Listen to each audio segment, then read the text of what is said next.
Hi, I'm going to talk today about The Venture Brothers, Season 1.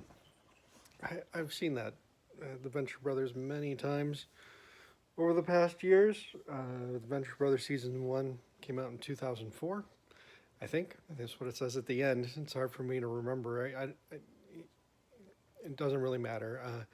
I've seen it many times. They've had many seasons, and each season has taken 2 years or so to come out. Um, so it's gone over time. And it's a wonderful series. Venture Brothers is incredibly well written. It has a story arc and characters that have been well thought out and are uh, compelling characters that I want to watch. It's almost like it gets to the point of like, oh yeah, it's like Friends. It's like seeing old friends on TV in a way. I mean, it's obviously not, but it's pretty close as far as the the story or writing or movies or any characters can be. They've done very well at that, and I think in a way it was meant. And I I really would. I mean, I say I do the reviews mostly on things that I really like, and the Venture Brothers is something that is one of my favorites. And so, of course, I'm going to say it has wonderful writing. But what do I mean by that? And what constitutes good writing as opposed to bad writing or whatever else? And in what I mean by good writing is that the writing is well thought out and that the the characters and the dialogue and whatever else is being written is it has an ability to watch more than once, and it has references that can be fun. And Venture Brothers has all that and more. There are episodes that take dialogue directly from David Bowie songs and use it directly as dialogue of characters. Fantastic. I was I, that was the first episode I ever saw, and immediately I was like, wow, it was so great to see how they did that. And not only that, and again, what I mean by good writing is they referenced David Bowie earlier in a previous episode, the Bisbee episode, which is a take on Disney. Um, and so to bring that up in one episode, and then in a few episodes later, just hit you over the head with David Bowie, and then later on, and this is not season one, and as the Venture Brothers goes, there's many more references to David Bowie, plenty of them. It gets more and more. So it the way they do that is great. But even the title Venture Brothers, even though it sounds mundane, and it was supposed to be in a way. This is supposed to be a takeoff of Johnny Quest for the most part, or whatever the cartoons and uh, pop culture of that time. What's that time? It's really my time. It's the time that while I was growing up, which is the late '60s or the '70s and '80s, all of that. They are making many references to uh, movies. The last episode makes reference to Easy Rider. Um, there's references to Scared Straight in that same last episode. There's the references, like I said, to David Bowie. Obviously, they not just reference or a parody of Johnny Quest, but then Race Bannon and shows up, or whoever, or even Johnny Quest shows up, um, and so it, it, they do things in such a different way, or it, it's a innovative, thoughtful way of parodying because you don't. I don't usually think of a parody being quite like that. It's not just making fun of Johnny Quest in a way. It's paying homage, but it's also taking from it. And actually, what it did is it built a universe out of it. And what I mean by universe is, all of the other pop culture references and, well, the universe of what does it mean to be attacked by frogmen or whatever other monster, or, um, costumed villain is a term they use in Venture Brothers sometimes. Um, what does that mean? Is this a cartoon with just cartoon violence? And they show you many times it's not, that it's more than that. The people can and do actually die um, in in the show. So it's not just like a kids cartoon. So they've built their own rules and they have a own rule set, but there are cartoon villains, and they also make references to like James Bond type spies or whatever monster movie. They make great references to Rocky Horror Picture Show. Whatever these things are, they are making references to them. Not only that, just awesome. That's not only the good writing, but they've set up this whatever this dynamic in the family setting, which is Dr. Venture, his bodyguard Brock Sampson, and the two kids, and their robot. And so, the dynamic they play on this dynamic a lot. And they make fun of it a lot, as far as they make fun of the dynamic, or they make fun of a dynamic at all. Why is there a dynamic? Why does there have to be a mother figure or a father figure?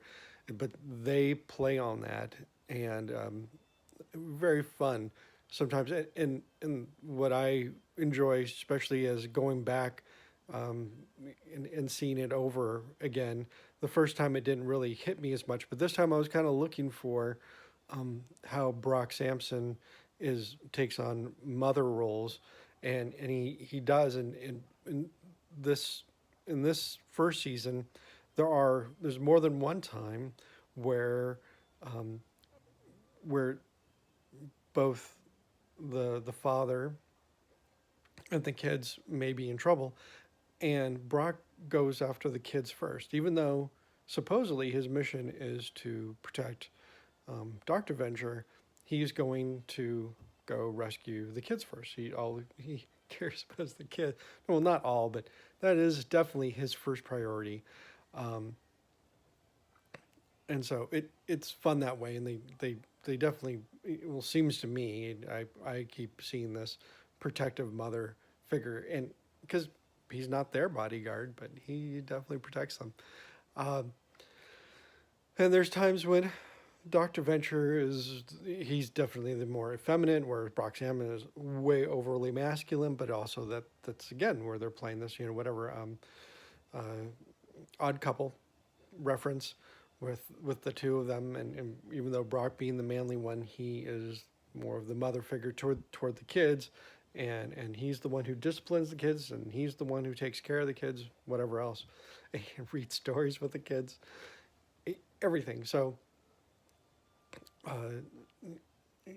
so it's a fun dynamic, and not expected in a just a parody cartoon. So it definitely has adult literary themes in it that come up, and such as mother, father figure, but also brothers. And that's what I was going to say also about good writing, is this whole play on what are, the Venture Brothers is named after what? At the beginning of the series, we know Hank and Dean.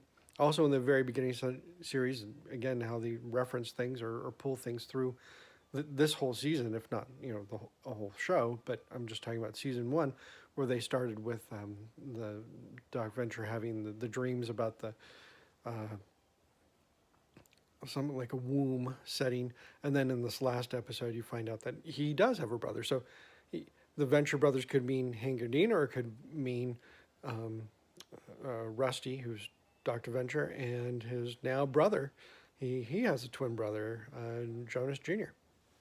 So even in season one, there's this weird dynamic or fun play on the term or whatever Venture Brothers. Well, now there's two sets of brothers at least, and so so that is sort of, there's more to it than that, uh, with what they do with writing and dialogue and references and quips or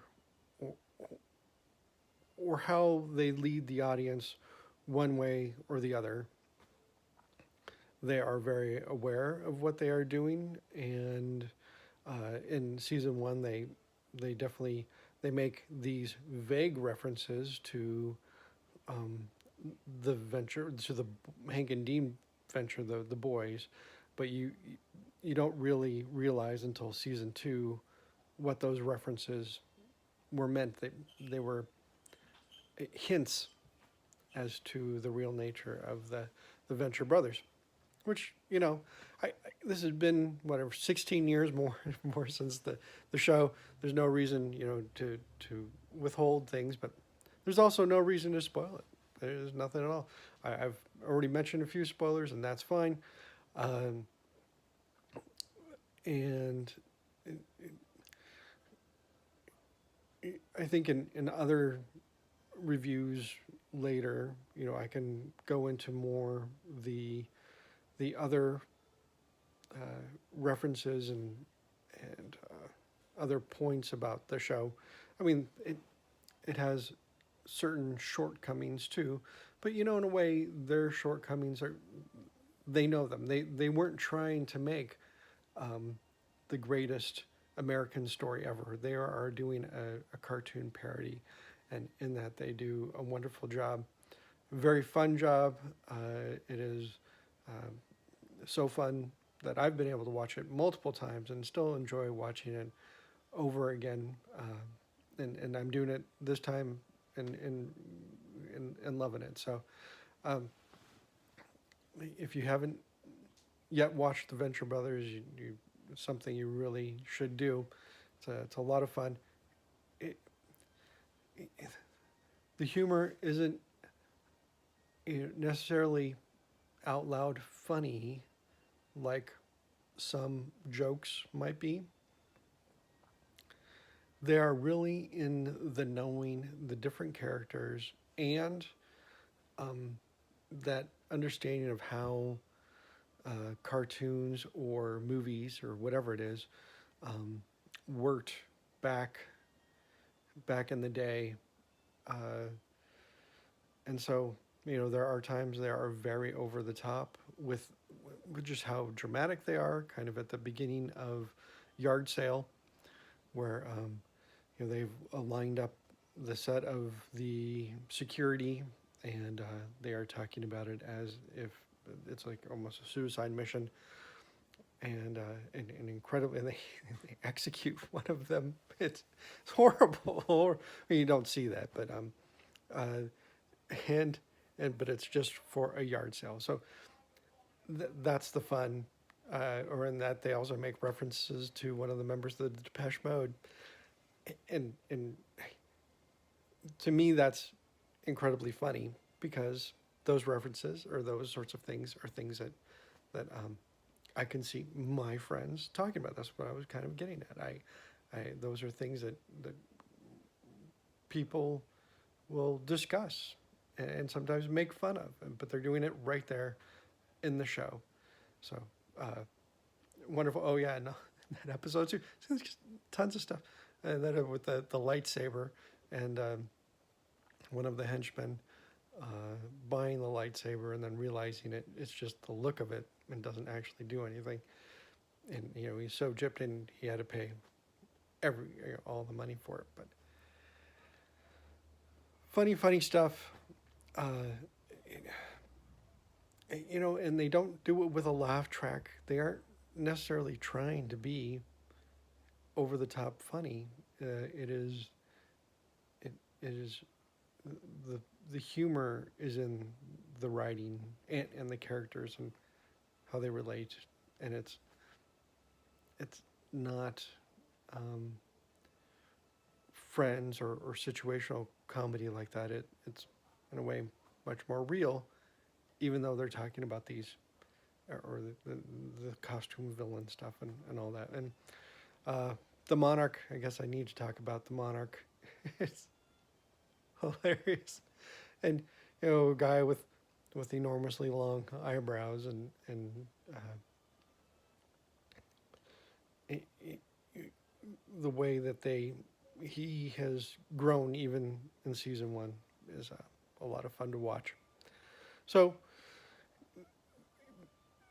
if you yeah so whether or not you enjoy the cartoons and the comic books or of the 70s or 60s and 70s, I'm sure there's plenty for people to enjoy in the Venture Brothers. Incredibly well done, uh, in kind of a minimal sense as far as the voice acting goes. The great Brock Sampson's voice is fantastic, the voice actor who does that. Um, uh, and so, just a wonderful show. I'm so glad it was made. I would love to see more of them, but if not, they did incredibly well over the past years. All right, well, enjoy. Bye.